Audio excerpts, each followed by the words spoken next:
Why, hello everyone. So this is the flat section that you reach once you come out of Wallsburg.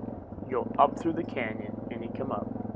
Again, it's not too terrible. I mean, the ride up isn't that bad. It's pretty simple.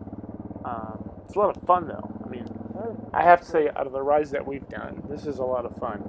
You know, unlike out by the train tunnel where everything's kind of flat, this has kind of got some stuff going on.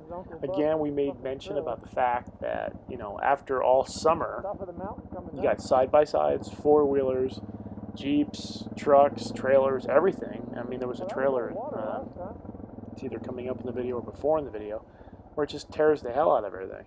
But look at these creek beds. I mean, these are all dry creek beds, and you just get to ride through them. Just a lot of fun. So again, yet another adventure in half-assed dual sport. So someone mentioned to me and said, hey, so who the hell are you talking to?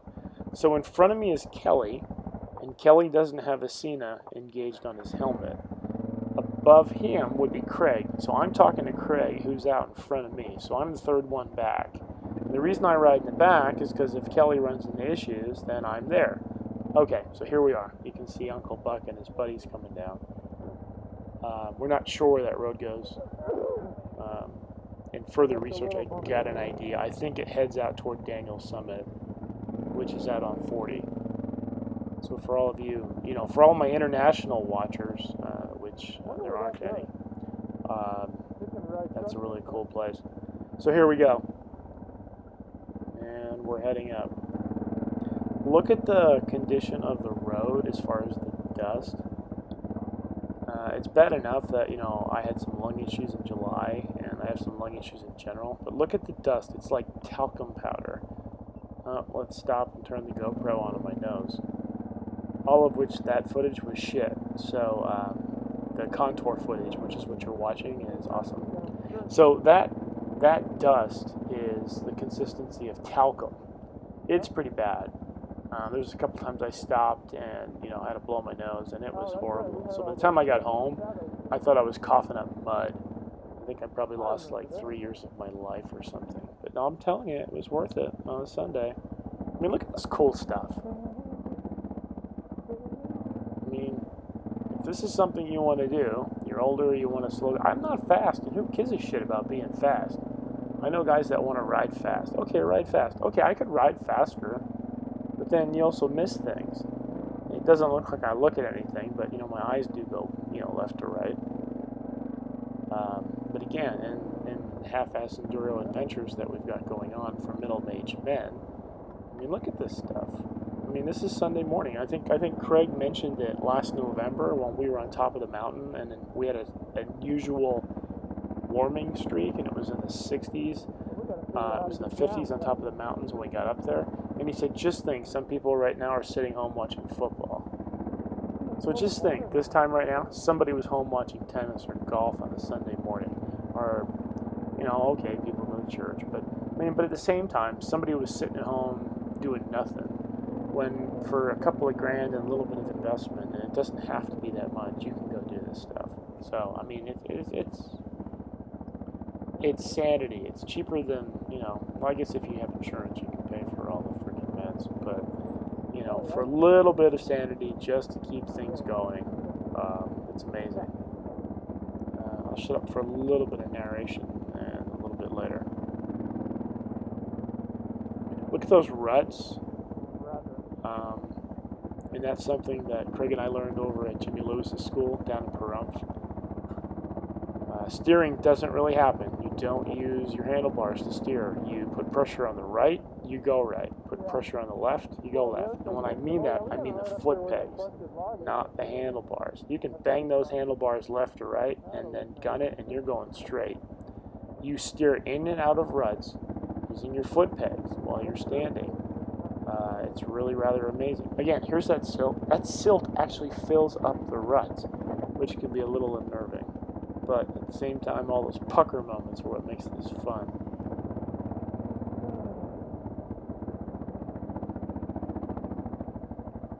There's the dust I talked about. I mean, that stuff's just freaking brutal.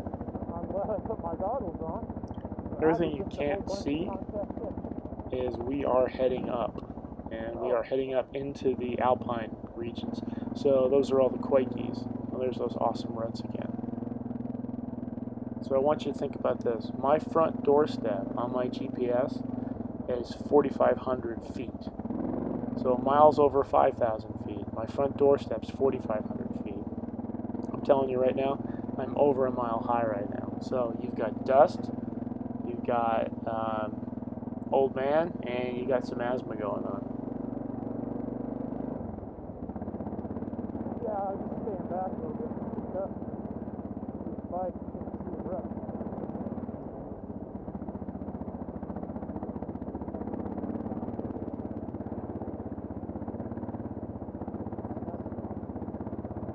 Oh yeah. I'm filming the whole thing. Right?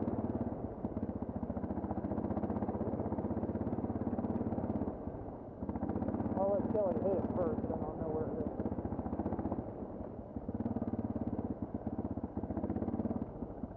Oh yeah.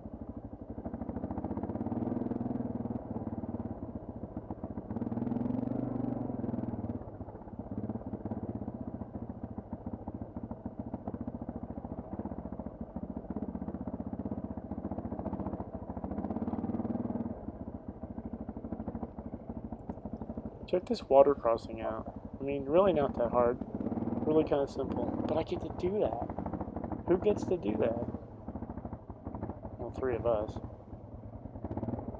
Notice the ride off to the right. That's going to be your side-by-side stuff. What you can't see is this goes forward, and then it drops, and then it drops into the water about a foot, and boom, and then up and out. There we go. You'll notice there was an orange like marker in the tree. There's another one on the left. I'm not sure who puts those out there, but I think they're just marked by the trail. I don't even know. This could be BLM for all I know, or DNR, Division National Resources for state of Utah. And look at this crap. You know, DR650, no big deal. Chug, chug, chug, chug, chug, chug, chug. But look at the angle. And look at the trees, and look at the angle to the left, and look to the right. You can actually see where the altitude's starting to pull. And that's the issue, because when you're standing, you're trying to lean forward, but then if you go uphill, you get the momentum pushes you back, and you're pulling on the bars. And that's when your arms get tired, or at least your triceps get tired. Just stuff you should know, I guess. Whatever. Or should. But watch. Goddamn dusting.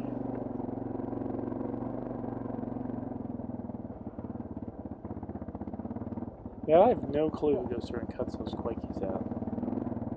Hey, let's take our DR650s up and we'll bring a chainsaw. Oh yeah, cool. I was gonna bring a chainsaw too. Really? No, I was gonna like chew gum. Hey man, let's go right. You sure? Yeah, let's go right. Okay, here we go. We're going right. It's the only freaking way you can go. God bless Kraig. Yeah. Give him a Kraig, who named me Nostril Ferratu, because remember, he can hear me in his helmet, and I'm breathing heavy. And it's not because I love him, it's because we're at altitude. No, I do kind of love him, in a brotherly sort of way.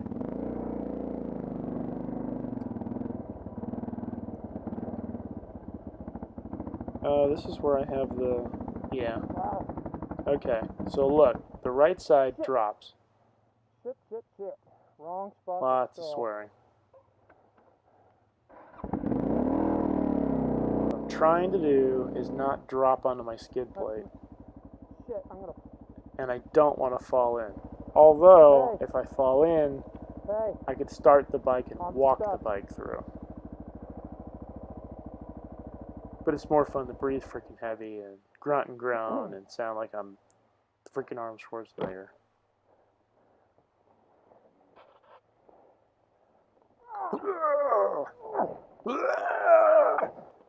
Okay, what you can't see, I slowed it down and looked at it when I watched it on the big screen. I'm at about 7,300 feet as far as altitude. Right up again. Ascend slides down again. Curse word.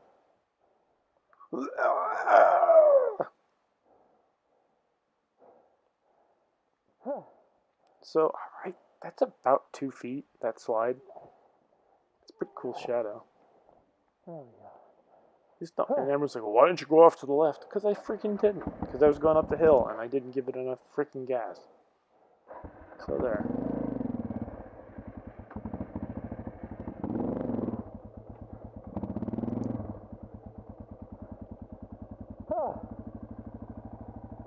Gotta do that with GS.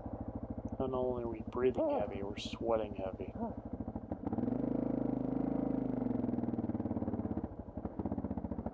So here's the thing, those Cenas are line of sight, so once you get about a mile away, they can't hear you. Then you catch up, and then, you know, it's a one-sided conversation again, so I'm talking to them. So they're not being pricks. I mean, they're just waiting up there. And quite honestly, I mean, I'm not in freaking any kind of danger, nor do I need help.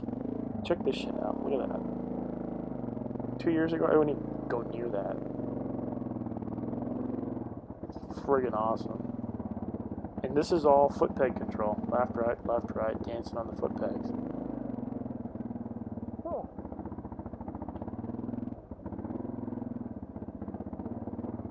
So that bike on the left-hand side, we never saw where that guy was. For all we know, he's out in the woods, relieving himself. So not sure. I think it was a KTM, but that bike was just there. Oh, I fell off. So again, heading up to 8,000 feet.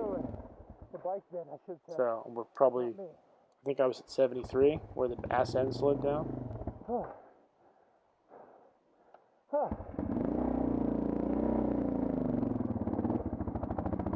And I finally catch up with the boys who are like, hey, where the hell's John? Heavy breathing loser. Let me just tell you, I'm having the time of my life. Alright, there's part 2. Thanks, guys. Kraig, give me a thumbs up. Yeah, Kelly, give me a thumbs up. Holy What? shit. Yay. Thanks, guys.